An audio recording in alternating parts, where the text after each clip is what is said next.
Huling balita, sa tuloy-tuloy na pagpapaigting ng kampanya ng pulisya kontra ilegal na droga, arestado ang isang street-level individual matapos makumpiskahan ng baril at ilegal na droga sa South Cotabato.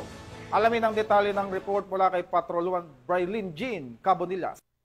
Ng mga otoridad ang ilegal na droga at baril sa isang street-level individual sa isinagawang buy-bust operation sa Barangay GPS, Coronadal City, South Cotabato. Nito lamang ika-22 ng Hulyo 2025. Kinilala ni Police Lieutenant Colonel Peter L. Pinalgan Jr., hepe ng Coronadal City Police Station, ang suspect na si alias Bugoy, 30 taong gulang, isang vendor at residente ng poblasyon Tantangan, South Cotabato. Bandang alas 9 ng gabi nang isinagawa ng mga tauhan ng Coronadal City Police Station kasama ang South Cotabato Provincial Police Drug Enforcement Unit at First South Cotabato Provincial Mobile Force Company ang buy-bust operation kung saan naaresto ang suspect.